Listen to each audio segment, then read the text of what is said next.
right, well, good afternoon, everyone. I see we got a small crowd, but you guys picked the best session to go to right now.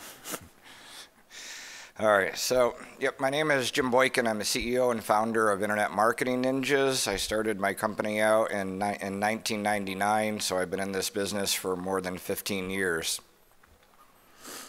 We're also the owners of Webmaster World, SEO Chat, Scripts, DevShed, Create a Site Forums, and we have our own blog as well. All right, let's get into it. So one day you wake up and you're like, where's my site? It was here yesterday. What happened? You know, it's like suddenly your traffic takes a big fall. And this fall here actually isn't too bad of a fall. I see most falls where they fall usually between 30 and about 98%. So this one's about a 30% fall. Not too bad, but the guy's going off the cliff. And then you go into your Webmaster Tools and suddenly you find a message. Oh shit. This one here is a double message. This guy here has the unnatural links and he's got the thin content message. Double whammy. Damn. Penalized? I don't get it. I worked hard for those links, right? That's what everyone says. Those links worked yesterday, but today I'm penalized. Of course, everyone just screams, Google's evil. You just want our AdWord money, right? That's what everyone hears. Yeah. Thing that's really going on is the Google guys, they're looking at your backlinks and they're saying shitty backlinks everywhere. But it is possible to recover. Here's a recovery. We're going to talk about this a little bit. So, I go to a lot of the conferences, I speak at a lot of the conferences, and people come up to me and they say, we want white hat link building. It's what everyone says. It's what everyone has said for years. I've yet to run into a person who comes up to me like at a conference and he says, hey, I want to rank #1 for this and I know it's black hat and do whatever it takes. They're all like, no, I want white hat. And then they follow it up with, here's the 5 phrases that I'm targeting. And here's the 5 pages we need you to get links to. These are our money pages. And they think they're white hat. And they say, well, we've already submitted to a whole bunch of directories. We did our article syndication. We've set up our profile pages. We got forum links, blog reviews, guest blog posts, and we interlinked our own site. Well, here's Matt Cutts in a little penguin outfit here. And, over the past few years, a lot of stuff that may have been white hat is considered spam now, and some of the stuff which was always spam is still spam. I think everyone here knows paid links Google's not a fan of. Works great until you're caught, then it sucks.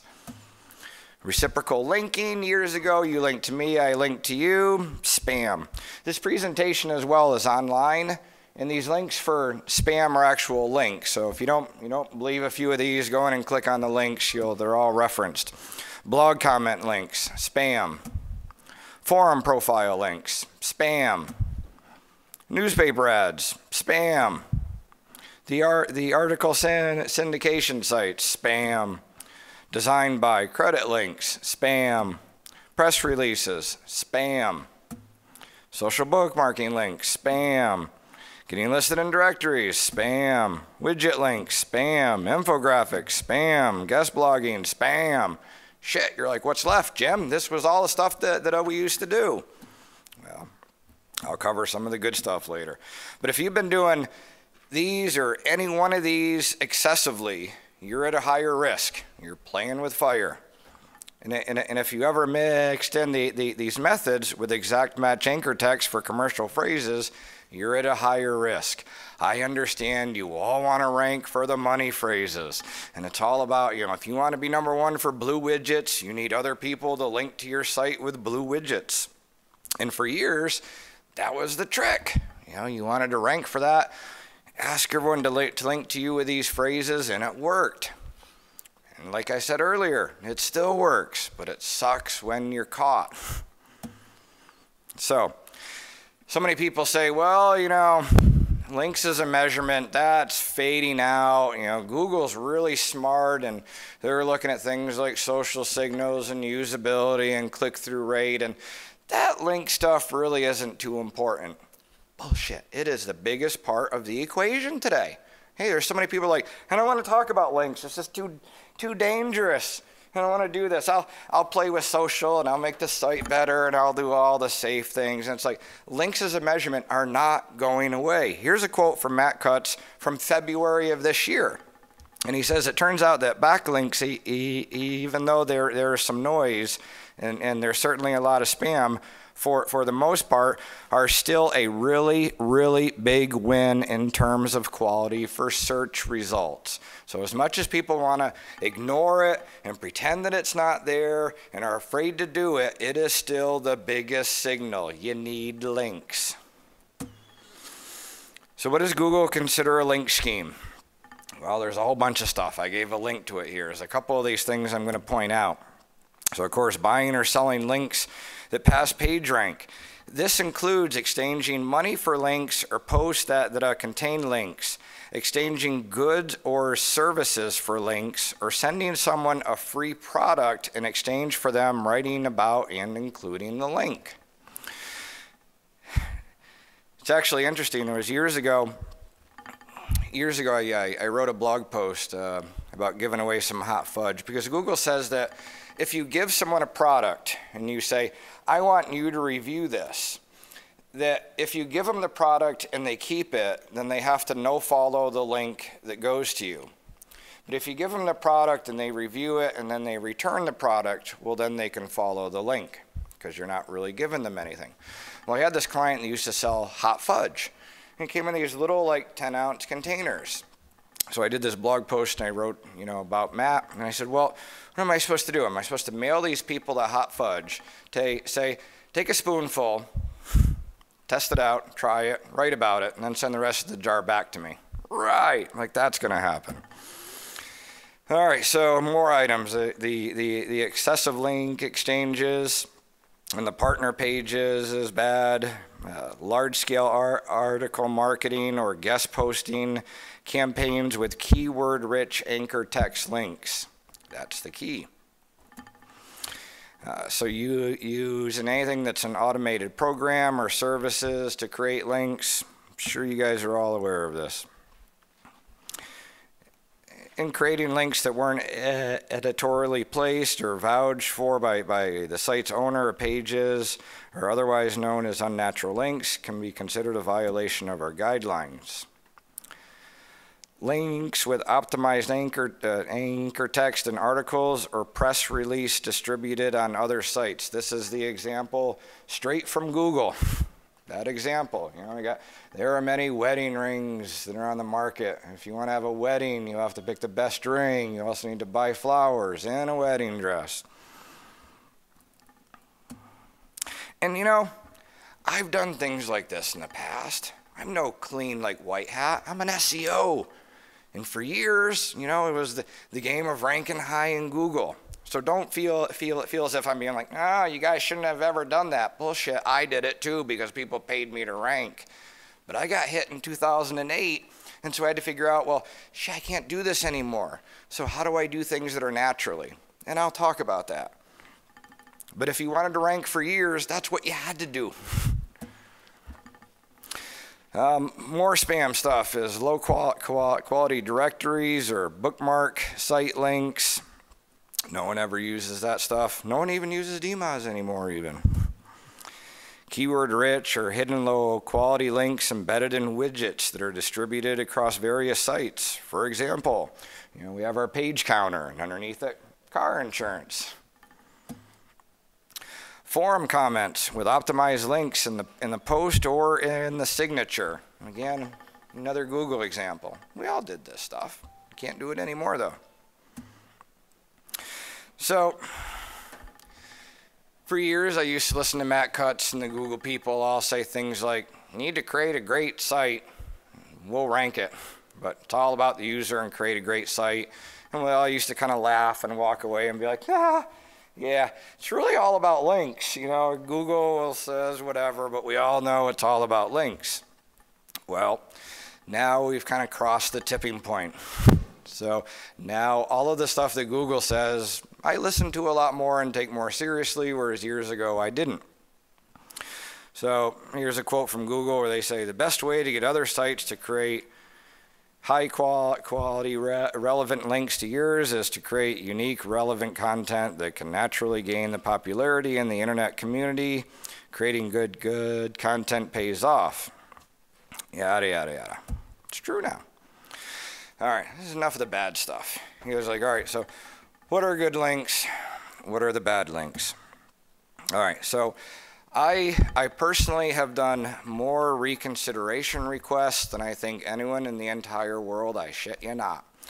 Literally for going on over a year now, I've been doing just about one disavow every single day. Literally, that's what I speak about, it's what I write about. People come to me, say I've been penalized, Jim, can you get us out? And so I have to kind of go through and separate the good links from the bad links. Got to do all the emailing people to try and get the links removed, doing the reconsideration request. And sometimes when you do your reconsideration request, then Google says, no, you're still in violation. And here's a couple of example links that you have going to you. So what I did is I grabbed a whole bunch of the example pages. I went to other pages that weren't from the people that hired us, but I went to like other pages on those sites and grabbed kind of some example links to show you that were example links that Google showed us. So here we have the Go articles. You all have heard of them, right? No. Okay, so, you know, submit the article, free content article directory, you know, that no good. Here we've got more spam. We got the Flying Saddle Alpine Hotels, and we got our link text in there.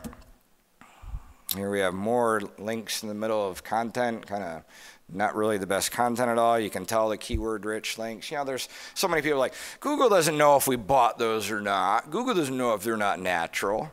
Bullshit. You can look at that from way in the back of the room and be like, yeah, I know that's not natural. You think Google doesn't know that? Come on. Okay, full site sponsors with a whole bunch of different kind of sponsors below them. V7N directory, a lot of directories. Yeah, I mean, Google, it was years ago that Google said, submit to directories. We recommend it. So everyone did. And then a million people said, I'm going to create my own directory. And so you have all these millions of directories that everyone submitted to. Why? Because Google said, submit your site to directories. Well, now it's spam, and now Google's saying, all this stuff is examples of bad links. Cattle links, you all know them, right? Yeah, that's one of the ones where you're like, I want to get into 1,000 directories, you know, and you buy the service and they put you in cattle links. Yum. Indian forum discussion boards. And so there's a lot of people that, you know, they set up their profile. See how this one here has 0 posts, like up on the top? But they put in their Irvin flying jacket link on there. Payday loan stuff. You know, we have one of our tools that we have to check backlinks is we'll grab the root domain and we'll do like a site colon the root domain.com space payday loans. It's like, are they linking out to payday loan sites? Because that's kind of a flag to me. Like Google, they even did their payday loan update. We know that Google's not a fan of payday loan sites. We know that people trying to target things like payday loans are doing very aggressive SEO. And so I don't know if I want to be on a site that's linking out to payday loan people as well. Tribune 242, payday loan in a comment. Yep. Here's more. You got your drug rehab link on the top. Need advice about payday loans. Of course, up here on the top right, we have our online marketing link. Like even worse. I mean, I'm an online marketer, but I don't know if I want to be on a page that links out to someone that is advertising for online marketing, especially if they're getting links on pages or sites like this. I don't know. That's why SEO has a bad name. You're like, oh. All right, here's another example. Here's more examples. This stuff is so easy. There's so many people, again, they're like, Google doesn't know. BS, they know. I can look at this across the room and tell you, yep. More payday loan stuff. They got their partners over here on the left. 777 web link. Yep, let me get listed there. free link directory. All right, here's a whole bunch of real examples that Google gave for bad backlinks. So what do you do if you've been affected by a Google update? I know you feel beat down. I'm not going to ask people here if you've been affected by a Google update, because I don't want to beat you down too. All right, so Penguin Solutions and the reconsideration request. Well, if you've ever been affected, sorry I had to pause here. Okay, so if you've ever been, you guys don't laugh. All right, so Penguin Solution. So if you've ever had to go into your Google Webmaster Tools and download your backlinks, it's like you get this pile of links in no particular order. It's kind of like someone went into a library and grabbed all the books and threw them all on the ground and said, here's your links. And then they kind of went through the books and tore all the pages out too and said, all right, now organize this. And you just want to do that. You're like, you got to be kidding me. All right, we'll talk a little bit for some solutions in there. But again, all right, so to get your, first you need to know if you've been affected, do you have a manual penalty or an automatic penalty? And Google is nicely enough inside of their Webmaster Tools, they have a new link here for manual actions. You can click on it, and if you have a message that says, yes, you have a manual action, then you know. If you don't have a message, then what you need to do is you need to look at the date of all the updates. So SEO Moz has a page that talks about all the Google updates. If you search for Google updates, you'll find the page, and you need to go to your analytics, and you need to start to match it up with all the updates and be like, was I hit on one of the days of one of these updates? So many times I go to conferences and people say, I was hit by Penguin, or I was hit by Panda. Really? And we start to talk about it, and I said, did you get a message? I don't think so. Well, what is it that makes you think that you were hit by this update? Well, traffic is down a lot, like over last year, so I must have been hit. Oh, no. And I've already been doing a whole bunch of disavows. Oh, God. Like, you may not have even been hit by one of these penalties. It may just be that the brands are moving up and you're moving down, and you think you were updated or you were hit by an update, so now you're going and removing a whole bunch of links, and that's going to bring you down even lower. All right, here's the dates of Penguin. We are all waiting on the next refresh of Penguin.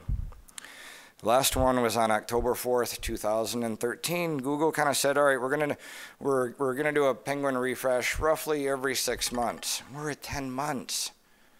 It's just scary, because all those people that didn't have the manual, that have the automatic, and they've kind of gone through and they've cleaned up their links, they're just sitting around waiting for the next refresh, being like, did I do enough? In fact, most people don't even know they're waiting for the refresh. They do their disavows, then they wait a few weeks, and then, well, looks like we're still penalized. We better disavow some more.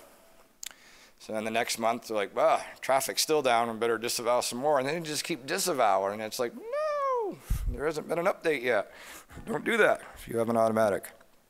So let's talk about some of the solutions here. So you need to get your backlinks from Google and from other sources. The other sources I'd recommend is Majestic's probably the best. There's Ahrefs, there's Moz. We actually pulled the 3 of them down. And then what you got to do is, all right, so you got all your backlinks now. You need to separate what I call the live from the dead. And the dead links are going to be things like, you go through the links, you be like, everything that's no followed, pull out. Because if it's no followed, it's not being affected by this update. Go through all the pages. If your link is not on the page like anymore, that's dead. Google certainly shows a lot of links where your link is not on the pages anymore. They show a bunch of scrapers and other junk.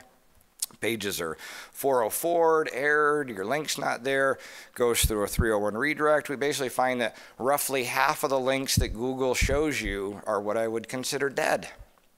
So once you separate, the live from the dead, you then have to go through the live and separate the good from the bad. Put the bad into your disavow. I'd recommend doing it by domain.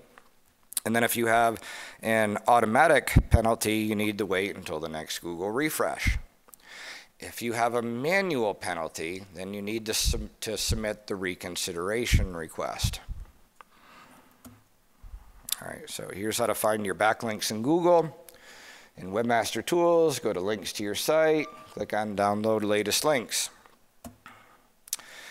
Okay, there is a free tool over on tools.seo chat, which is one of our properties. You can put in your information, it'll separate the live from the dead, and it will also help you to find some patterns. It's a free tool. So, let's talk a little bit about if you have a manual penalty. So, you need to analyze your backlinks from Google, separate the good. I think we kind of went through this. When you do the reconsideration request, they usually say it's about 2 to 3 weeks. As of recently, we've been getting responses back within a couple of days. Scary how quickly. And it's like, you just keep going back. I've had, this is actually really scary, but I've had more people get out on their 5th reconsideration request than I have on their 1st. Now, there are places that are on the web that say, we guarantee you'll get out of your penalty. We guarantee it. Huh? How can you guarantee it? Well, I know what they're doing. They're going through and they're disavowing all your links. Well, that's one way I can guarantee that you'll get out of a link penalty. I'll just disavow everything you got, and Google's going to be like, yep, you're out. And the funny thing is I was looking at this one site who guaranteed recovery. And on the top, they have a whole bunch of people who they've done the disavows for. And they're like, look, recovered, recovered, recovered. I'm like, huh. So I go into SEMrush to look at the traffic to these sites. And it's like traffic was up here, they got hit, and then like a little tiny blip. It's like they're still down here. It's like, that's a recovery? Ah, there's so many people like, you know, I did my reconsideration request and I got the you're forgiven, I've recovered. And I look at their analytics and it's again, it's like your traffic was up here, you were hit. And then it's like, here's your recovery. It's like, hey, no recovery. You disavowed everything. You're left with nothing. Well, you're out, but you're nowhere. If you've been in the SEO world, you know that the reconsideration request has been one of the most frustrating things ever. I could tell you stories, but I don't have time. I have 122 slides in 60 minutes, so I won't tell you stories. So you do your reconsideration request. You say, please let me out of jail. I'll stop chasing the short tail, and I'll do great things to build my brand from now on. And that's a big lesson. If you are targeting the short tail, you're probably doing it all wrong, because if you're targeting the short tail, then it's like you're trying to get other people to link to your money pages with those phrases. So it's like telling people, you know, I talk to people on the phone, they're like, I need to be #1 for blue widgets. And it's like, nah, that's going to get you penalized. Why not look at your overall organic traffic? Why don't you look at your sales? Why don't you look at other things besides stop trying to chase that short tail phrase? Because pretty much anything you do to try and target that short tail phrase is going to get you penalized. Serious. I wish I could come up with a method of like, gee, you know, my site's like Bob's Cards and I want to be #1 for credit cards. And so I wish the whole world would link to my homepage with credit cards. It ain't going to happen unless there's something unnatural going on behind the scenes. Whole bunch of tips for reconsideration request. I'm not gonna read through this. Again, the slide is online, username and password's on the bottom. So here's a letter where, you know, they did a reconsideration request and they said that they reviewed it, but we still see links to your site that violate our quality guidelines. So you do it again. Recovery is by no means guaranteed.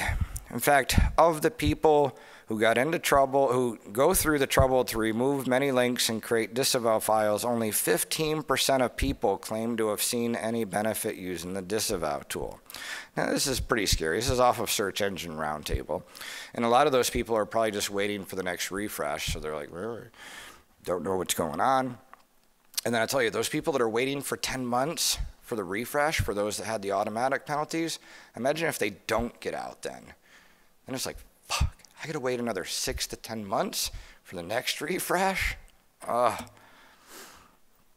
So the other 85% that they weren't sure if there was any benefit of using the disavow tool, they may not have done enough, or they may have made their backlink profile worse than it was prior. So Danny Sullivan talks to Matt Cutts and says, so how long will it take to see any potential improvements? Seems like potentially months. Matt says, well, it definitely can take some time and potentially months. In In fact, in the case of Penguin for an algorithmic, we're on month 10 now. And there's a time delay for the data to be baked into the index. There can also be a time delay after that data to refresh from various algorithms.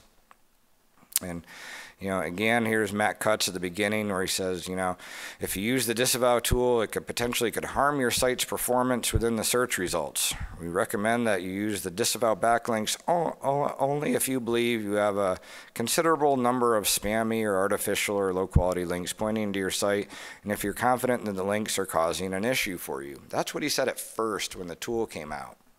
But he's changed a little bit. He said that, now he's encouraging this much broader usage.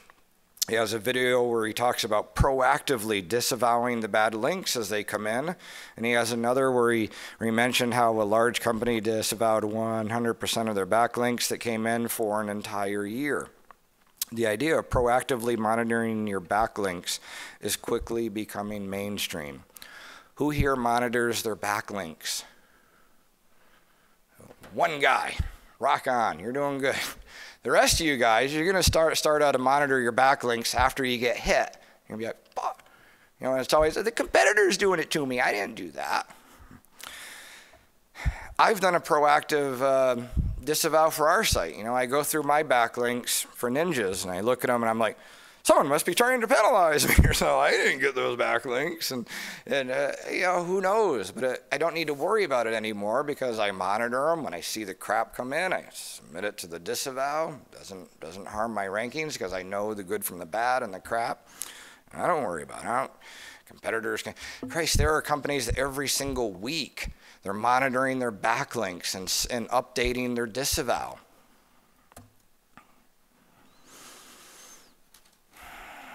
Go into that. All right. So, of course, I've talked about this a little bit. If your site is bobswidgets.com, and I go in and I look at the top 5 anchor text, the words, the phrases that people are using to link to your site, and I see things like cheap widgets, discount widgets, online widgets, widget store, buy widgets. Like these are the most popular phrases that are coming into your site. These are called commercial phrases. Google specifically looks at things called commercial phrases. What is a commercial phrase, you ask? Good question. Just playing with you guys. You guys got to laugh. You guys are too straight. All right, so most common anchor text. Commercial phrases. Commercial phrases, you look at the search volume, you look at the cost per click. If they're high, it's a commercial phrase. Okay? So in a natural world, if your site was bobswidgets.com, your anchor text would be something like Bob's Widgets. Your brand would be number 1, followed by URLs and other little variations of things. But on the right, those are not commercial phrases. On the left, commercial phrases. Google sees commercial phrases, they're flagged in several ways. They're looking at commercial phrases on your page, on your site, in your backlink text. And when they smell commercial phrases, it's going through more filters because Google doesn't have to filter every single phrase on the internet and every search phrase. Okay? About 1% of searches are commercial phrases. And so when Google sees a commercial phrase, it's then put through other algorithms. And it's basically an SEO sniff test. Does this smell like SEO? And it's like, if your backlinks are all like that, yeah, it smells like SEO, you're going to get in trouble. Okay? On the right, you're not. The most common thing is that anchor text. And I understand why Bob did this. Because Bob was probably number 1 from 2003 to 2012 for all those phrases. Rock on. And probably Bob's SEO, probably Bobby went to his SEO and said, I want to rank for these phrases. So his SEO said, all right, you want to rank? You really shouldn't. I don't care. I want to rank for these phrases. Okay. Here's some exact match anchor text. Here's some directory links. Here's some article syndication. Here's some guest blog posts. Here's some paid links. Blah, blah. We're going to get links into this. And Bob was all happy. Bob's like, hey, we're number 1 for all these phrases. And then one day Bob gets hit and he goes to his SEO and says, hey, what happened? Well, you wanted to be number 1. I know. Well, you were. Yep. Now you're penalized. All right. This happened to a lot of people. This kind of goes in with the thin content area. A lot of people, you go back to like 2005, they maybe had a 3,000, in fact, I had a client that got hit by the thin penalty. You go back in time, and I use a tool called SEMrush a lot, SpyFu as well. But you can go through the history of the site and the history of number of phrases ranking. And there was a site we were working with who recently, but back in time, they had about a 3,000 page website. They had 3,000 SKUs, products. And they were a little local shop in Philadelphia. And a nice little local shop, and he was doing really good in the Philadelphia area. And he had about a 3,000 page website for all of his products. And he suddenly said, gee, if I'm making, $1,000, I don't know, $10,000 a month from my 3,000 pages, what if I had 300,000 pages? Yeah, baby. And so they did that to their site. They took their little book and turned it into a great big, huge mofo book. And it's kind of interesting, and they did great. Like, holy shit, this guy's traffic, woo, for years is flying high, until they got hit by a manual penalty for thin content. And this client was actually really cool. The guy says, Jim, I understand what I did. I know what I did is wrong. I made a lot of money while it was wrong, and I'm really happy that I did it. I know that I can't do it like anymore. I just want to rank for my area in Philadelphia again. So, okay. Because he had pages for every city, every town, every zip code. Probably like some of you do out there. If you have all those state pages, city pages, zip code pages, all those, like you did that. And it's kind of funny because, a lot of these sites, if you go back in time to when the site was small, the site was normal size, and you say, all right, of those 3,000 pages, how many of those pages have backlinks? You'd be like, all right, 12 of these pages have backlinks. And you say, all right, now you turned your site into that. How many pages have backlinks? The same 12. I just added in all that other stuff on it. You can't do that. Evil competitors removing the good links and sending you backlinks. I'm not going to say that it doesn't happen, but I'm going to say it's true. I'm going to say that 99.8% of the time when people say, someone's trying to, I didn't do that, or someone's trying to get me penalized, that's what everyone says. If I came here a year ago and said, who here is doing only white hat like link building, the whole room would raise their hand. And then if I came back a year later and said, how many people were penalized? You'd see a handful of hands get up. And I'd be like, well, last year you said you were white hat. Well, I thought I was. Must be a competitors. So let's move on to the next area. So what can you do that will send the good signals to the search engines? Because Matt Cutts is watching. I always feel like he's watching me. It's scary. That picture's actually in our office. It was drawn by one of our employees, and she wanted to put it like in my office. And I'm like, I'm not putting that in my office. I don't want him looking over my shoulder all day long. You can put it in your office. All right, so here's some quotes from Matt Cutts. The objective is not to make your links appear natural. The objective is that your links are natural. And again, we used to laugh at him, and he said this for years. It's all about exact match anchor text, but now we take him seriously. Our SEO is building links. No. Create digital assets. I'll talk a little bit about that stuff. So we've kind of talked all about the bad stuff. Let's move into some of the good stuff. The brands worry about getting links. The big brands, like everyone always says, big brands win. Every single update, brands are winning. That's right. So you need to turn yourself into a brand. That's the whole key. Unless you're just going to sit there and watch your rankings go down over time as all the big brands move in, because the brands are doing the right things. I don't have to ask for links. And we're known as, for years at least, we were known as a link building company. But I don't have to ask for links. When I started, I did. But now we do other things. Just to quickly talk about it, we give away free tools on our site. Here, have some free tools. Not only do I do it because I'm a nice guy, but it's like, this stuff brings us links. Here, have some free tools. And people mention it and talk about it. I don't have to even market it. I just put the things up. And over time, they get links. It's like, these are things you need to be doing. You need to create great things. This gives me subpages with links. This brings me mentions. In fact, they work so good, we've actually created like over 130 free tools. Have them, try them, use them, link to them, spread them socially. Okay? We have a blog. Blog is another type of digital asset. We have people like Ann Smarty and Joe Hall and me and Chris Boggs and Chris Jones, all sorts of great people writing on the blog.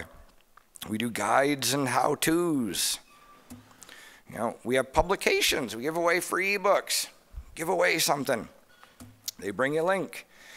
And we work with a lot of communities. And we do contests. All right, and as well as we do interviews. Here's an interview I did on SEO book. I did an interview with Aaron Wall a few weeks ago about the Penguin update as well. All right, so send quality brand signals to your site. It's links and everything else. So you probably have all heard of link bait content. It's probably starting to get a bit of a negative connotation to it, but I mean, you got to create stuff that other people are going to talk about, they're going to mention, they're going to spread socially. And ideally, we'll pick up some links along the way as well. So let's talk about some of these things. Infographics. So yes, Google says that infographics can be spam if you're doing it in such a way so that you're getting exact match, money, commercial phrase, anchor text back to your site. So don't do that, but infographics can certainly spread. We've taken 2 sites down from infographics. I mean, by down, it's like they generated so much traffic that the website went down. 2 of them this past year. So they certainly can get lots of traffic. They can get links. They can get social mentions. But you got to create something cool. Here's some tools as well that you can use to create infographics. You don't need to be a designer. Contest. Contests are another thing. Like everyone should run a contest. You can think of all sorts of contests. In fact, there was another one where it's like you can even be nominated as a potential winner and give like a nominated badge. I was nominated for this award. So you give everyone the nominated, and then you give them all you won the award. And the award would link back to your page about the contest. The award is not going to link to your homepage using a commercial phrase. That will get you in trouble. Widgets, applications, quizzes. That widget on the top right, that national debt one, if it was live, you'd actually see the numbers spinning. We have a site where that's on, and we created that widget. We did a couple months of promotion to it. So we talked to some college professors, some other places, and so then it ranked for things like U.S. national debt. So we did marketing for about a couple months. Since then, this site has received thousands of backlinks to it without ever even having to ask for it.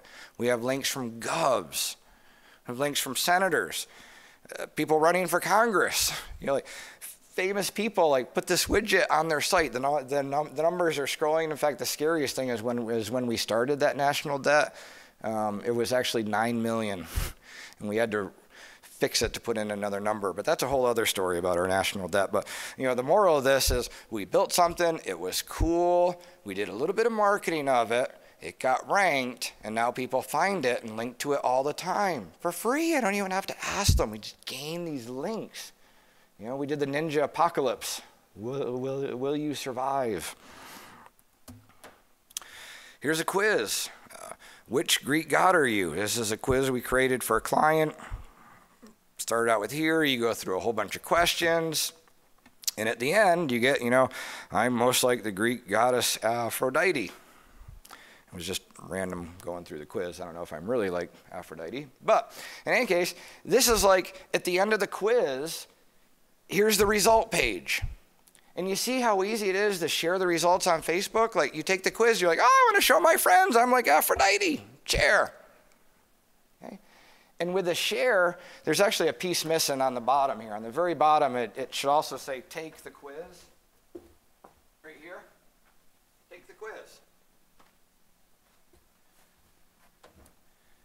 So people take it. They like it. It's fun. You see this stuff all the time. And then people start sharing it. They put it on Facebook. They put it on Twitter. Put it on Google+. You can get the code and put it on your site.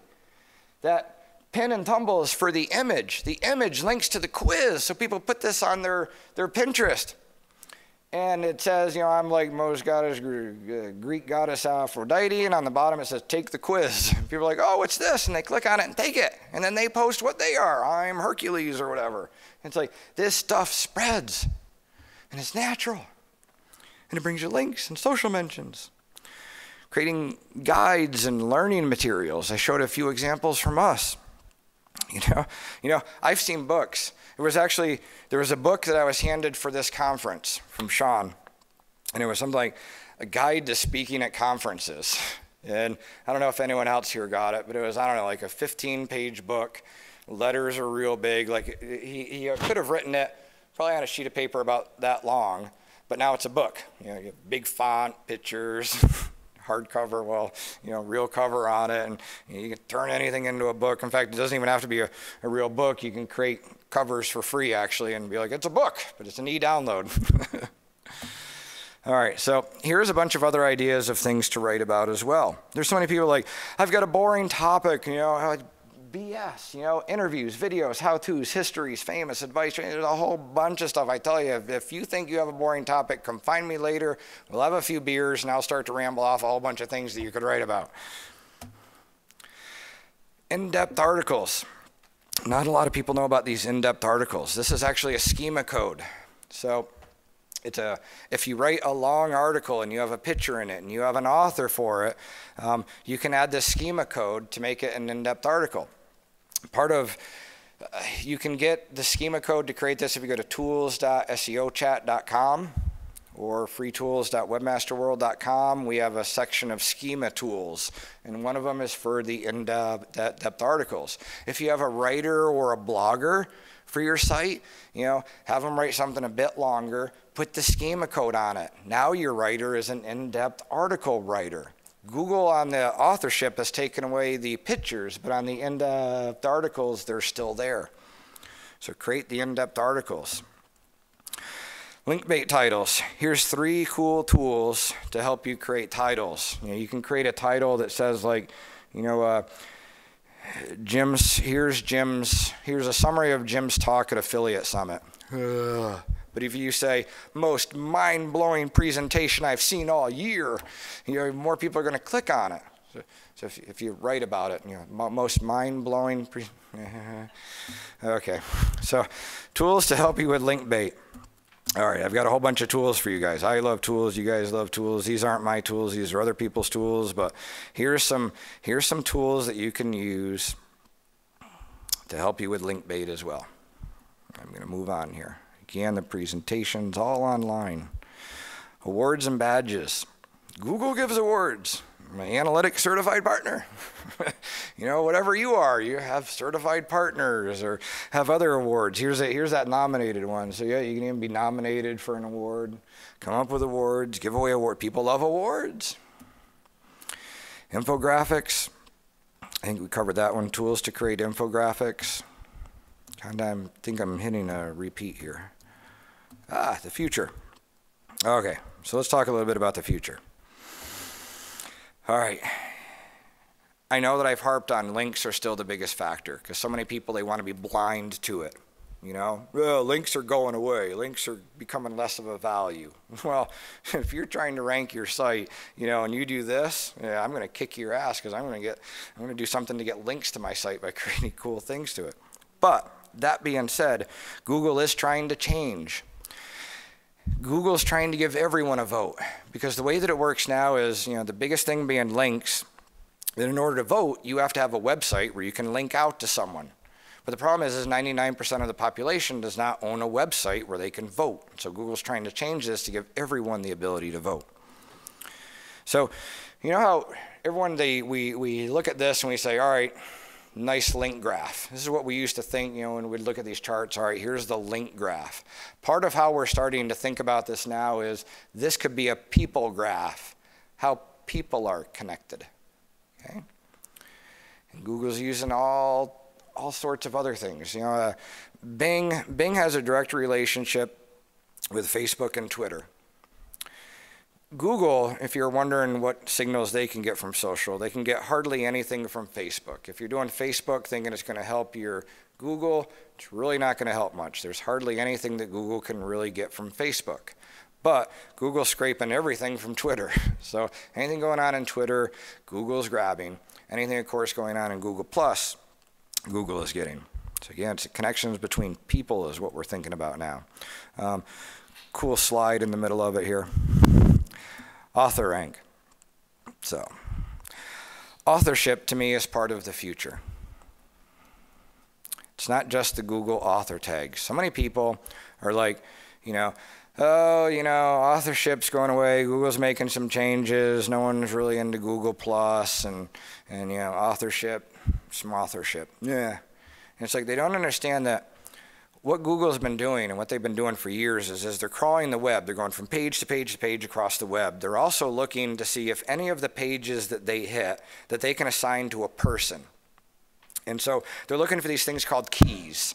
If they come to a page and like on the top of the article or on the bottom, if it says like article was written by Jim Boykin, that's a big key. If there's a unique email on there, that's a key.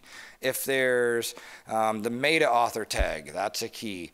If there's a link to a social media profile, that's a key.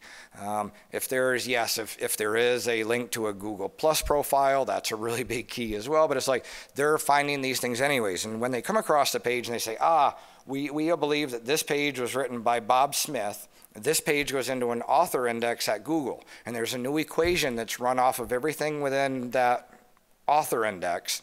And every author has a score. And I'll talk about that a little bit. But here, Google knows everything. They know who you are, you, too much, my birthday, me, who I am, where I live, your age. And having a Google profile just fills in some blanks they may not have already known. But you got to understand that this isn't a Google Plus thing when we're talking about authorship. Google's doing all this stuff anyways. Google's connecting sources, influencers, industries through mapping the web of people. Anything that they can connect, they collect. LinkedIn, Twitter, Facebook not so much, emails, bios, usernames, and Google+. So, to talk about Google's agent patent, they do say that similarly, if the signer has a large reputational score due to the writer having an established reputation for providing the accurate reviews, the rank of the reference content can be raised accordingly. If Google feels there's an article that's written by a trusted person, they're going to tend to push that up higher. It's kind of like getting free backlinks to that page if you have something that's written by a trusted person. And again, here's Matt Cutts, again, saying they're trying to find who are the authorities, and we're trying to rank those higher if something is written by an authority. Here's Eric Schmidt, the chairman of Google. Within the search results, information tied to verified online profiles will be ranked higher than content without such verification, which will result in most users naturally clicking on the top verified results. The true cost of remaining anonymous then might be irrelevance. If you have 1,000 backlinks to your site and not one comes from like a page that's authored by a person, or if that person's hollow, that's a pretty bad signal. If you're blogging and your blogger is called admin, come on. If you're just blogging for the sake of blogging, you're like, well, the secretary blogs once a week, or the janitor does it every Friday night. Yeah, we were told we needed to blog, we needed good content. Like, that ain't gonna get you anywhere. In fact, your author is going to have a shitty rank because it's going to be like your author has written 1,000 articles and no one's ever cited them. You've never had any engagement. Let's talk a little bit about this. So we got authorship and author rank. So lots of reference pages from authors and pages equals a high author rank. It's fairly simple. Google's looking at, if you got Bob Smith, they're going to be, how many documents has Bob Smith authored? And let's say it's 100. You see, all right, how many people have cited Bob's content? Maybe it's 30. See, all right, any known, and then Google says, how trusted are those sites that's citing Bob, and are there any other known authors citing Bob, and what's their author rank? Okay, so if someone says like, I'm going to put authorship on all 200,000 pages of my website, you just killed your author, because now you got your author on 200,000 pages of content, and probably only 10 of those have backlinks to them or any social citations. And again, the true cost of remaining anonymous then might be irrelevance. Boom. Bring the community to you. I'm not going to have time to go through this slide. Some tips from Jim Boykin. Again, it's all online. Still time. All right. We probably have some affiliates in the room here, I'm guessing. Who here has read the Quality Rater Guidelines? You're shitting me. Wow. All right. It's confidential. So I can't give you a link to the document, but as affiliates, you guys need to understand this. You got to read this. You got to read this document. The guidelines have been around for years. In 2014, this year, they updated it completely from scratch. If you were to search Google for Google Quality Rater Guidelines 2000, use Google to find their confidential document. If you can't find it on Google, go over to Bing. And I didn't tell you to go read this confidential document, because you're not supposed to read it because it's confidential. But I've had some friends tell me that it's leaked out there on the web, and I've had some friends describe it to me in detail, because I never read it. No. But you understand that, you guys probably know that Google's kind of on this war against affiliates, especially thin affiliates. You guys have probably all heard that phrase, thin affiliate. If you're a thin affiliate, you're going to fail. You can't be a thin affiliate. You got to be coming out with things like these digital assets, quizzes, contests, tools, widgets. You need lots of subpages with links. You have to have that value add. That's a big thing. What happens when I go to your about page? Is there a real address? Is there a real phone number? Or is there just some form? It's like quality. All right, so let me go back a little bit and tell you what quality raters are. They're humans that work for Google. They're looking at search results. So they're told by Google, in a sense, here's the search results for car insurance. Go through these results and rate them on many things, but part of it is how trustworthy is that site. And so they're also told, so you have someone like Geico in there, it's like, oh yeah, I've heard of it, yeah, they must be trustworthy. That's part of why brands win. And then when they hit bobscheapcarinsurance.com, they're trained to go to the about page. How trusted is this company? So won any awards? Is there a real address, a real physical thing? Do they have experts that work for them? What is it? And if 10,000 reviewers are all, say, going through your phrase that you're trying to target, and they all look at your site and they all say, this just looks like some thin affiliate, hey, you're probably going to get screwed in the next refresh. So it's not, you have to think about humans now. You have to think about the user experience. You have to emit trust all over your site. You got to understand that these quality raters are going to your about page too. And they're looking it over. It's like, everyone, go home tonight, look at your about page and say, what is it that I can do to just throw trust all over here? Been around since 1999, got 10 of the world's leading experts on here. Here's our phone number, here's our address, here's our Google map.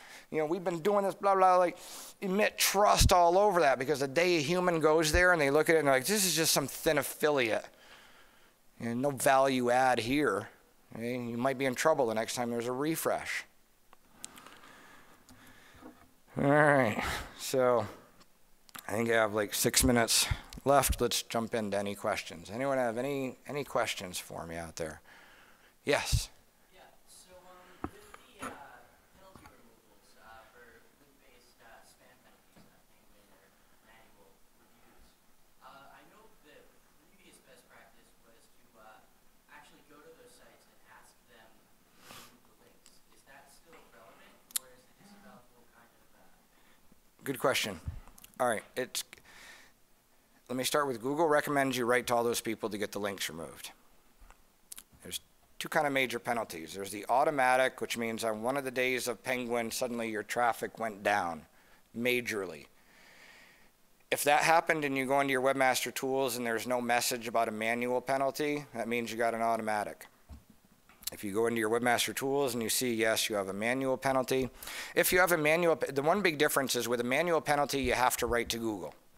And you got to say, I am so sorry. I did not know I was supposed to get exact match anchor text. I didn't know any of this stuff, but boy, I know now.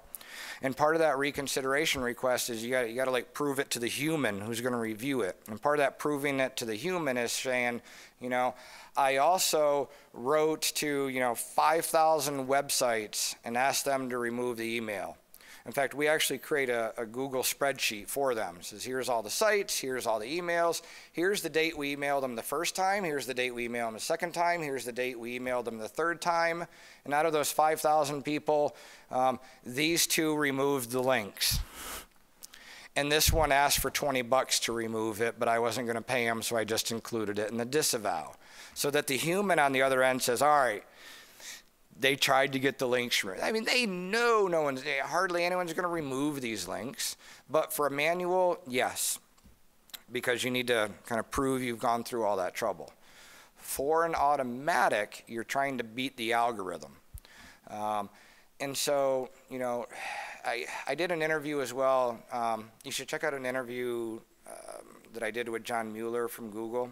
If you go to Google and type in Boykin, John Mueller, you'll find it. And I specifically asked him about, hey, if you have an automatic penalty, do you really need to write to people to remove the links? Because, like, you know only less than 1% of the people are going to really remove them. And he said something like, well, yeah, I guess when you put it that way, whatever. But for an automatic, you really don't. It's not going to hurt. I mean, but it's not as if those two people who remove the links is really going to tip it anyways, and they're already in your disavow. I normally separate the links, good and the bad, take the bad, submit it right away, and then even while that's up, our next step is then we're writing to the people. But I've already submitted the list anyways. It's more I'm just writing to them. We have a tool that, sends out the 3 emails just so I can hand Google that spreadsheet and say, like, we did the work for a manual. For an automatic, I honestly don't, because I'm just trying to beat out the algorithm. Other questions?